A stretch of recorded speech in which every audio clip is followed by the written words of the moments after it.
Assalamualaikum warahmatullahi wabarakatuh. Halo pemirsa, gimana kabarnya? Semoga kalian dan keluarga selalu dalam kondisi sehat walafiat, dimudahkan rezeki dan dimudahkan segala urusannya. Kali ini Mimin Sukimin mau ngajak kalian ngikutin alur cerita film berjudul Karate Kids. Film yang diproduksi tahun 2010 ini merupakan film yang dibuat ulang dari film dengan judul yang sama yang diproduksi tahun 1984. Hanya tempat kejadian dan seni bela diri yang berbeda dari film aslinya. Tanpa berlama-lama, langsung aja kita gelar tikernya Mas Bro.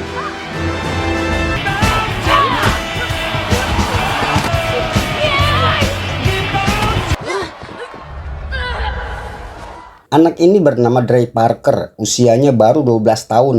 Dan ini ibunya, namanya Sherry. Dia adalah seorang single parent. Karena alasan pekerjaan, Sherry mengajak Dre pindah ke Beijing, hal yang sangat tidak disukai oleh Dre. Dia harus berpisah dengan kawan-kawannya dan beradaptasi lagi dengan lingkungan yang baru. Hari pertama tiba di Beijing, Dre berkenalan dengan seorang anak yang juga berasal dari Amerika. Namanya Hari.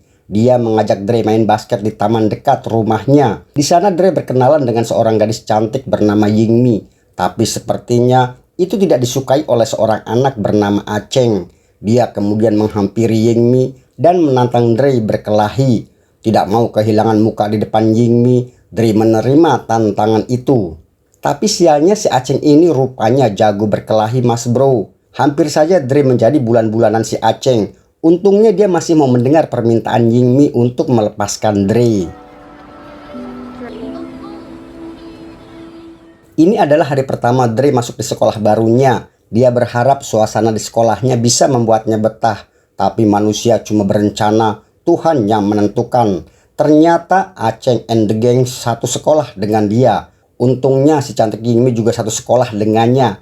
Paling tidak masih ada yang dia kenal untuk dijadikan sahabat. Karena khawatir kalau Aceng dan kawan-kawannya akan mengganggunya lagi, Dre berniat ikut les bela diri. Mereka mendatangi perguruan kungfu bernama Naga Merah. Terlihat Dre begitu bersemangat. Tapi semangatnya langsung hilang saat melihat Aceng dan kawan-kawannya ternyata murid senior di perguruan itu. Dengan rasa kesal, jengkel, dan juga kecewa, Dre mengajak ibunya pergi. Sherry benar-benar tidak tahu apa yang sebenarnya terjadi pada anaknya. Dre meluapkan kekesalannya karena mereka harus pindah ke Cina. Perdebatan pun terjadi. Dre mengatakan kalau selama ini ibunya tidak peduli dengan perasaannya. Dia tidak suka tinggal di Cina. Dre mengajak ibunya kembali ke Amerika. I hate it here. I wanna go home. Suatu hari sekolah Dre mengadakan study tour. Walaupun sebenarnya sudah dilarang sama Pemda setempat. Melihat kedekatan Yingmi dan Dre membuat Aceng semakin cemburu. Dre yang tidak mau cari masalah kemudian pergi meninggalkan Yingmi. Pulangnya, Dre sengaja menghindar dari Aceng. Tapi sial, ternyata Aceng dan kawan-kawannya mengambil jalan yang sama. Dre terus saja jalan sambil sembunyi-sembunyi. Hingga akhirnya dia memutuskan untuk mengerjai mereka. Entah keberanian dari mana sampai-sampai dia berani berbuat nekat menyiram Aceng dan kawan-kawannya.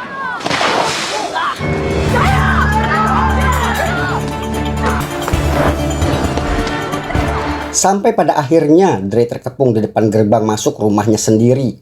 Tanpa ampun Aceng menghajar Dre yang udah kesakitan. Dengan penuh emosi, Aceng kembali menghampiri Dre. Kemudian inilah yang terjadi Mas Bro. Beruntung seorang pria bernama Han muncul. Dia meminta mereka semua pergi. Tapi dasar bocil sok jago, Aceng malah menyerang Han. Dan terjadilah perkelahian lintas generasi.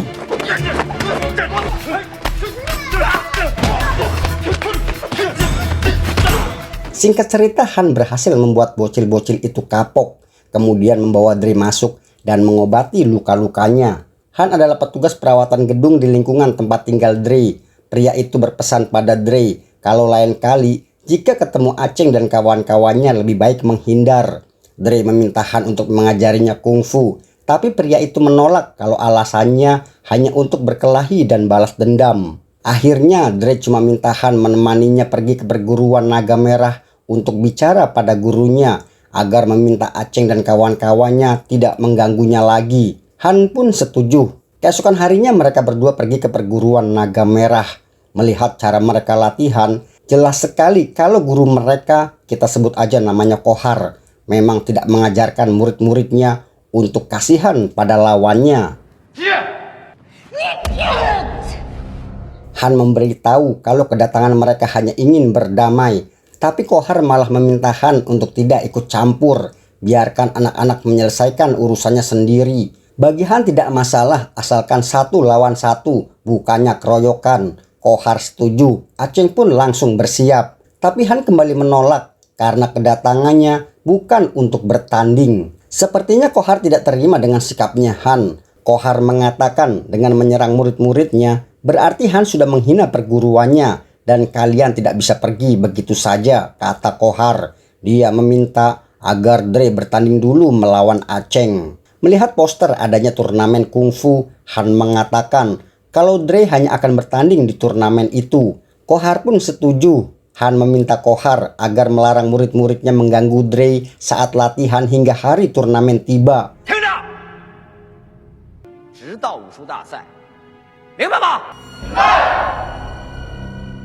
Sejak saat itu mau tidak mau, Han harus mengajari Dre kungfu. Keesokan harinya Dre mendatangi rumah Tuan Han. Dre yang emang dari sononya udah rada tengil mengatakan kalau dia baru menyadari bahwa dirinya punya kelebihan, yaitu kecepatan. Jadi dia tidak akan terlalu sulit untuk diajari kungfu. Dulu dia pernah belajar jujitsu, kemudian mempraktekkan sedikit jurus rahasianya pada Han. Tapi Han tidak menanggapinya, dia malah menyuruh Dre mengambil jaketnya dan menggantungkannya. Kemudian mengambilnya lagi dan meminta Dre memakainya. Kemudian melepaskannya lagi. Hari itu Han hanya mengajari Dre melepas jaket, menggantungnya, memakainya dan melepaskannya lagi. Begitu aja terus.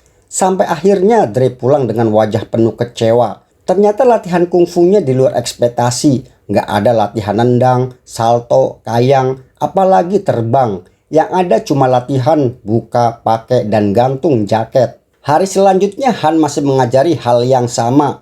Hampir setiap hari latihan kungfunya tidak ada yang berbeda. Dre mulai kesal, dia protes pada Han. Kalau yang dia lakukan selama latihan hanya lepas dan pakai jaket. Dan itu sudah ribuan kali dia lakukan. Dre merasa seperti orang bodoh. Akhirnya dia memutuskan berhenti latihan. Dre tidak peduli kalau nanti Aceng dan kawan-kawannya menghajarnya. Jacket on. Be strong. Jacket on. Jacket on!